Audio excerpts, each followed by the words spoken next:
you think you're going to go and save all these people? And I really had to come to terms with that and just recognize that nobody's trying to be anyone's savior. There's one savior, and that's Jesus Christ.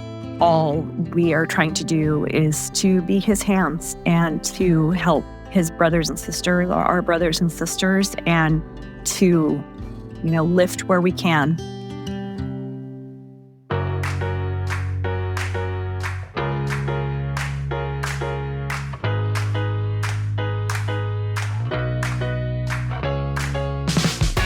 Welcome to The Lisa Show, where we take a good look at life.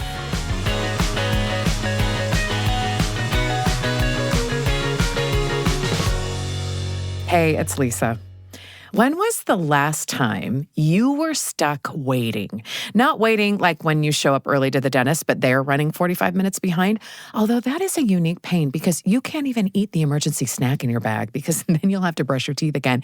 Anywho, I'm talking about the bigger waiting, the kind that puts your whole life on hold due to circumstances out of your control and leaves you feeling like you're in limbo. The slow burn waiting, where the only thing left you can do because you've tried everything else is just pray. I know a thing or two about that kind of waiting. And so does my new friend, Stacey Hofman, who is also the president of a nonprofit, Gonna Make a Difference. Her story includes crossing oceans, following little promptings, and turning an unexpected waiting period where she was completely stranded, half a world away from the life she had always meant to return to, into a miracle that has changed thousands of lives. Now, Stacey's very humble, and I doubt she would characterize her journey this way. But you're going to hear her explain in a second, and I think you'll see what I mean.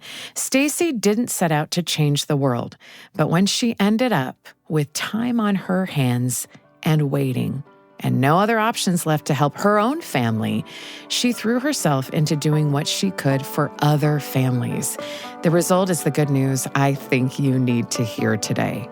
Meet my new friend, Stacey Hofman. My name's Stacey Hofman, and I am a wife and a mother and a grandmother of 9. I am also the president of Gonna Make a Difference, a nonprofit that my husband and I founded in 2012. And that's amazing. That's what I do. Now, just for a moment, we need to rewind. Because yes, Stacey founded a nonprofit, but that's skipping to the end of the story. Years ago, Stacey and her husband were in the process of adopting their twins who were born in Ghana. So that connection definitely helped us to have an interest in Ghana and want them to know their country and their background. So that was a big part of it. But it was also, you can't go to Ghana and not fall in love with the people. They just are incredible people. And while Stacey and her husband fell in love with the people, they also saw some things which changed their whole outlook on life. While we were there, we worked in a couple of children's homes. And the things that we saw, we knew that we wouldn't be able to unsee. That those things would stay with us as we returned back home. So many children were surviving on their own.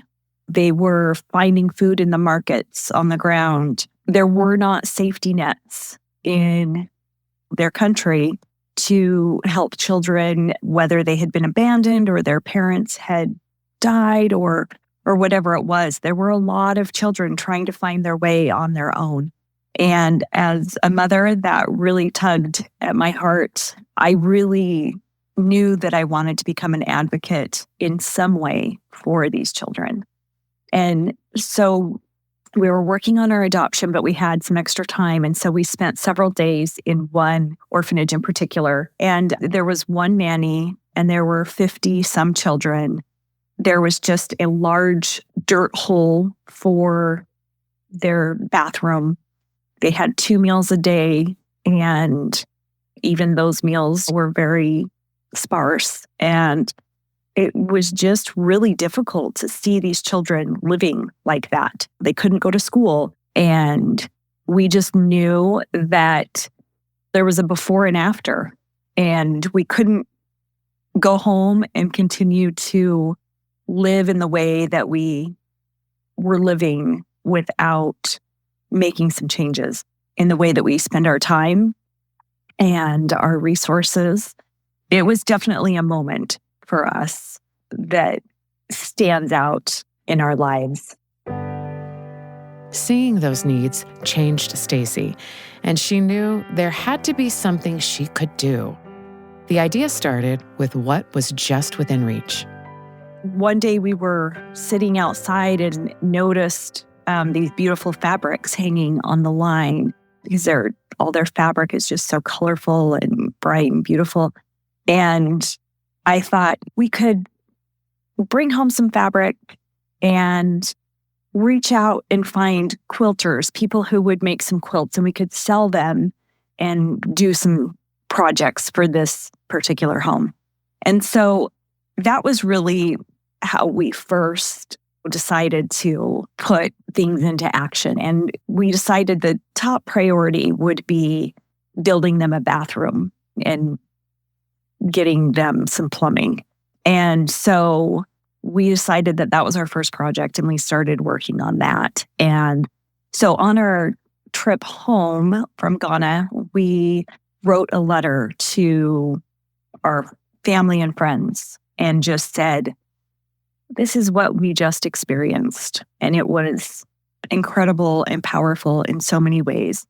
And we're going to do something about some of the things that we saw. And we want to invite you to be a part of that if you have any interest. And we really didn't know what kind of a response we would get. And we did get a lot of people that responded and offered to help in a variety of ways. And so we came home and we started meeting together with probably about 8 of us, maybe 10 of us, and just sharing and talking about ways that we could help these children. So that's where we started. After a while, really a very short time, my husband and I were back in Ghana working on our adoption, and their adoption became final in Ghana, but we didn't have our visas from the US yet. And so we ended up being in Ghana for about 10 months. All right, pause, hold for just a second. This is a detail which I almost didn't catch the first time Stacey told me this story. 10 months of waiting. Can you imagine that for a moment? Your whole life being on hold for almost a year. If I had been away from home with small children and stuck in a holding pattern like that with no end in sight, I think I would have lost my mind. But Stacey saw an opportunity. It felt kind of frustrating, but in hindsight, we definitely believe it was God's hand in this story. Because while we were there, we met a lot of people and we talked about the work that we were doing. And then somebody knew a chief in the area that had some land, and he donated that to us. Wow. So all of a sudden, we had this opportunity to build this children's home. So it started with the children's home. And in that 10 months, which I think is record speed for Ghana, things tend to happen pretty slowly there, but we were able to get the land and build the children's home before we left. Wow. Our last few weeks, we actually stayed in the children's home. So at the time, we just were building the home. We had a small section because we knew that we would want volunteers to be able to come and stay. And it would just be for children who had been abandoned or rescued. We worked with social welfare in Ghana and with the police there. All of the children that are brought to us are brought by them and have all their paperwork. And we just thought, okay, we did it. We built this home. Like, we're going to keep going, but we're kind of done, And then very soon after, the government approached us about becoming a shelter for children, specifically who were trafficked on Lake Volta. There's a big problem there where children as young as 3 years old are trafficked to the fishing boats and are made to work every day, and they never had the opportunity to go to school. And the government would go and do rescues and bring children for us to care for. Wow. So anyway, we started down that path, and many of these children had never been to school. Some of them were 12, 13, 14 years old when they were rescued. And so our local government school would have these kids that needed to start in kindergarten. Right. And it just would not work for that. And so we recognized that we needed to build our own school. And so we built a school. This is how this snowballs. It really it's like if is. you give Stacey a call in life to help children, and it starts with a blanket, I see where you're going, and then a shelter, and then a school. What are the main programs that Gonna Make a Difference currently runs?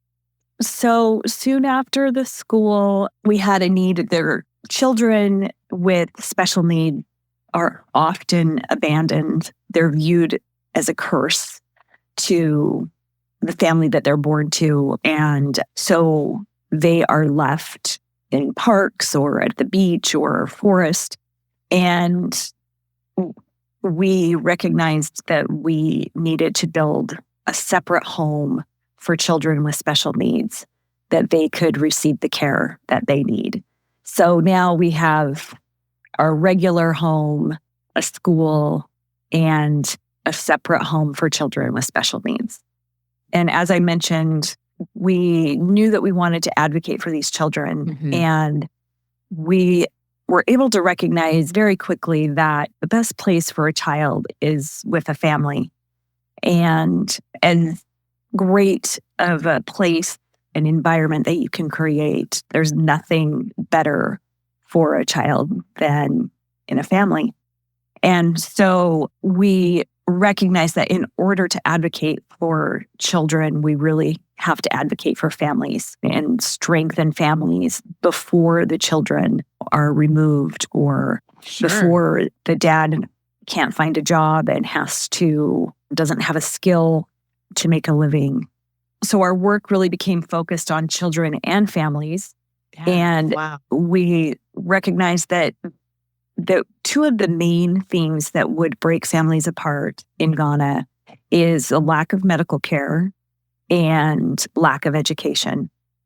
And so with the lack of medical care, we had some children brought to us that had some serious medical needs. And we ended up bringing a couple of surgeons over to provide surgical care for them. And it was amazing. These children were helped. Their lives were changed. There were a lot of other people that were helped during that particular mission. And that was about 2015 that we did that. So we were 3 years in or so. And it was such an amazing experience that we just thought, we need to do this regularly. We need to be able to offer this surgical care. And so we built a dental clinic to offer dental services and then eye care. So we started doing mission trips with dentists and with eye teams. And they would do surgical care and optometric care. And when you say we, you mean Gonna Make a Difference, this nonprofit? Yes. Correct. Yes. So at this time, is it still just you and your husband heading it up, or are there other people involved? There are so many other people involved. We definitely started with a core group of people. And that's one thing that I really want to emphasize about Gonna Make a Difference. It has not been built by 2 people. It's been built by hundreds of people. And well, it seems that you're just gathering people along the way based on needs and just saying, let me just show you this. And then they want to come along. Exactly. That's really how I view it. I feel like as our needs grew and we started reaching out to people, people would raise their hand and say, well, I can do that. Or I'm a nurse, I'm a doctor, I would love to go for the week. And so we would make all the arrangements in Ghana to have the facilities and find the patients. And one of the things specifically that really inspired the medical missions, we would see so many families with a mother or father that couldn't work because they were desperate for medical care and unable to afford that care. And so our desire to support families and help them with medical care and education really kind of became the foundation of how we support families and what we do to keep families thriving so they don't have a need for their children to come to the shelter. With all of the things that you're able to do now and how big that it's grown, how do you measure the impact or how it's going both qualitatively and quantitatively? It's been exciting all along the way. But what I absolutely love right now is that we see families that we've worked with that are thriving. We see it with our own eyes. You follow the whole story. Children. Yes, exactly. So it really is just so beautiful to see their children in school, to see the parents working, to see them work together and take care of each other. And so really, that is our greatest measure of success. There are so many stories about families or individual children that have come to our home with both parents deceased. We had a boy who had traveled from Liberia. His parents were killed in their civil war. He had traveled with a group of people, and he was just all alone in Ghana. And I mean, his story is amazing. He came and knocked on our gates, like right after we had first built the home. And he was just looking for work because he was in junior high school and he had to quit school because he didn't have any money. And so he was just trying to earn money to go to school. And we created a relationship with him. He worked for us for a little while and then moved in and actually became one of our kids. And he graduated from high school when he was 21, and he is in college now. He's about to finish a 4-year degree, and he's also a teacher at Gonna Make a Difference in our school. It's just amazing to hear his stories of his childhood and to see where he is and to imagine his future. That's incredible. As you can imagine, this story is just one of many that Stacey has seen in the course of building and running Gonna Make a Difference. There is a girl that lived in the village right nearby, and she had a huge wound on her leg that would not heal, and her family could not afford medical support for her. A lot of the time, I think they slept on somebody's porch, and they mostly lived under a tree. And one night, the family left. They left this girl because they couldn't help her. People in the area were convincing them that she was a witch because she couldn't heal. And so they left in the night. And so we were able to take her in, and her wound is now healed thanks to our doctors that come regularly. And we also work closely with hospitals in Ghana and medical professionals there. Her entire life she's able to go to school. I mean, there's a lot of trauma there, of course, but she's doing so well. Oh, that's such a great story. Thanks for sharing that. I'm really struck by how well this is snowballed and how it's gone so well of like, oh, I can help with this. And then it turns into this like bigger and bigger and more services provided, but based on real need and not just like, your idea of what people might need. And I'm wondering how you have built trust and partnerships with people in Ghana in order to make this happen. Tell me a little bit about that.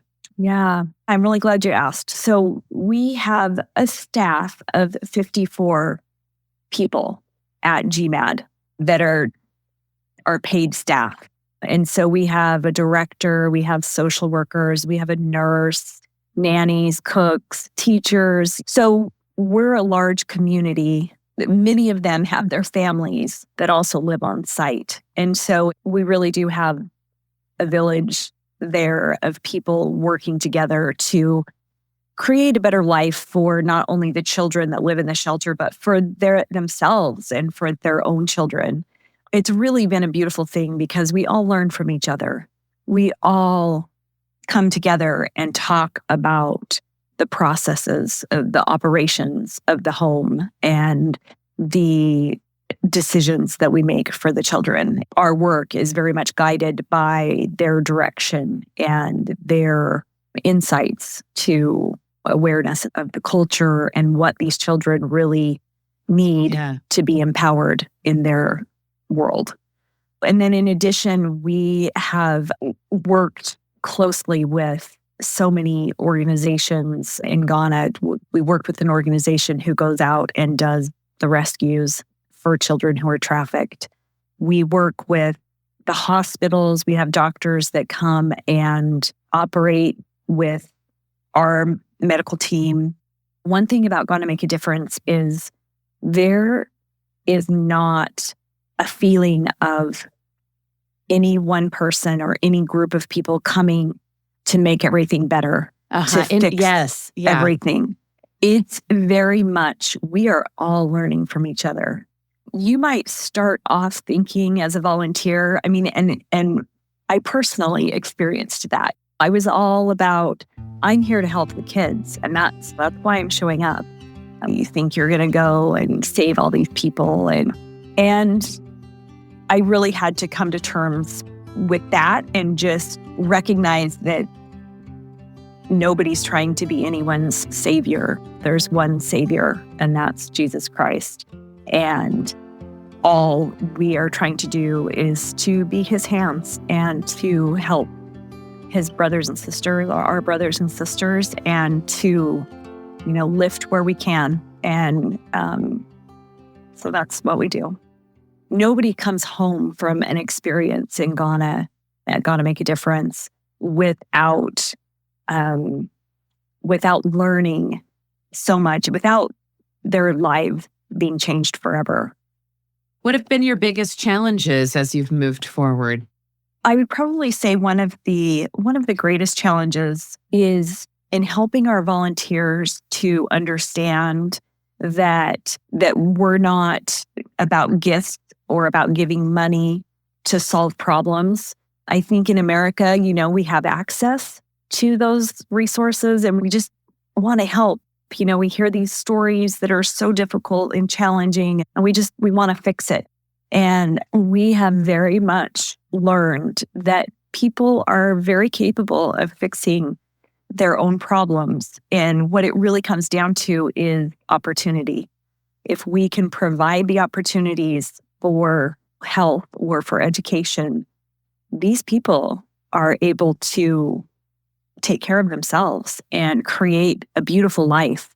And so that's one of our biggest challenges with volunteers, that they want to take away the pain and fix it right now. But it's a long haul, Oh, I bet. What keeps you personally motivated on difficult days or when you're traveling or you think, oh, this is difficult? I would definitely say that it's the individual, the people that I see, that little girl that came when she was 7 and she's now a nurse. Wow. She's graduated from college and she's a nurse and she's thriving. There's just a lot of those stories. And it's just like, it makes me think of my time and, what I can do with an hour. If I can find someone to sponsor somebody for a nursing program or whatever, and I can change somebody's life, that would be the best way for me to spend that hour. And when we started this, it was so much about advocating for children and it has changed my life in ways that I'm not sure that I can describe. It just has filled my life with love that I would have never imagined. Because I don't think we would ever have done it if we would have thought, okay, we've got to build a school, we've got to build a clinic, we've got to build 2 homes. It feels so overwhelming when you say it like that, right? Exactly. And so we've just gone step by step, and it's been a process. And we just recently built a surgical center on our campus. Wow. Mr. Beast actually built that for us. And that Mr. has been Beast? incredible. The Mr. Beast, yes. Stacey shared one more example with me of what inspires her to keep going in the difficult moments. This is a letter from a young man who came to GMAD. He had been trafficked to the fishing boats when he was a young child and had never been in school. He didn't speak any English. He came to Gonna Make a Difference when he was 15 years old. And Wow. I was there at the time and helped him to learn how to hold a pencil for the very first time in his life at 15 years old. Wow. And he has since completed junior high school. He speaks English very well, and he will do a trade school. But he gave me this letter, and I'll just read a small part of it. He says, "I do not know how to express myself to you. You have done a lot for me. Anytime I wake up from bed, I pray for you. When I go to sleep, I pray for you. Thank you for your kindness. Thank you for what you have provided. God bless you. I never know this till I came to GMAD. No one has done or shown me love like this since I was born. Thank you so much. God bless you for your good work. I have nothing to give to you, but the only thing I have is to thank you and to pray for you. I will never forget this love and kindness. I love you." That's what keeps Wow. me going. Yes, it does. And Yes, it that does. letter is for everybody who's had a hand in this work.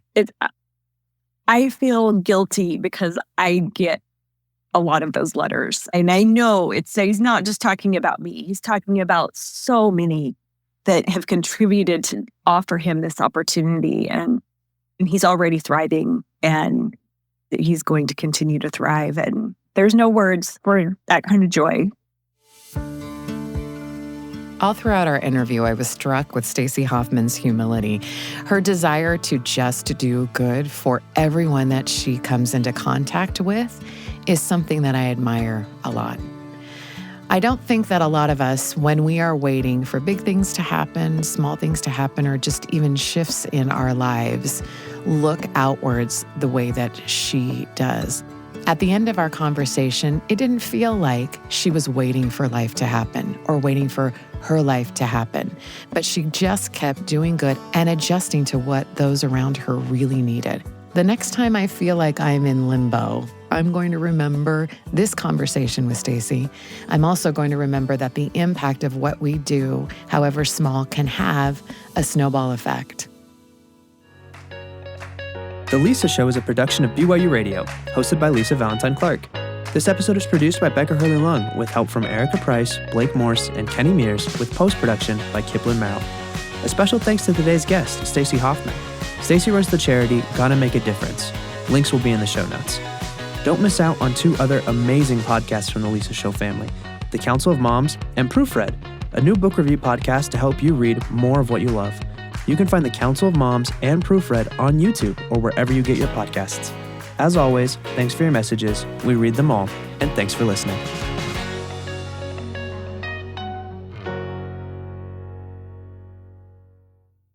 Remember wearing out your favorite VHS tape or scratching that one DVD from playing it on loop? Well, here's a new BYU original podcast that you're going to love. Voiceover, Movies That Move Us. It rewinds the scenes that stuck with us long after the credits were rolled. Show host Heather Bigley, a film studies PhD and former professor, brings a mix of movie history, behind-the-scenes know-how, and personal passion to every conversation. And each episode, she's joined by guests who share movie moments that shifted perspective, sparked sparked self-reflection or stirred the soul. From old Hollywood gems to today's biggest blockbusters, voiceover pays tribute to the movies that left a mark, sometimes when you'd least expect it. So step into the world of cinema and listen to voiceover, Movies That Move Us, now on BYU Radio, YouTube, Apple Podcasts, Spotify, or wherever you listen.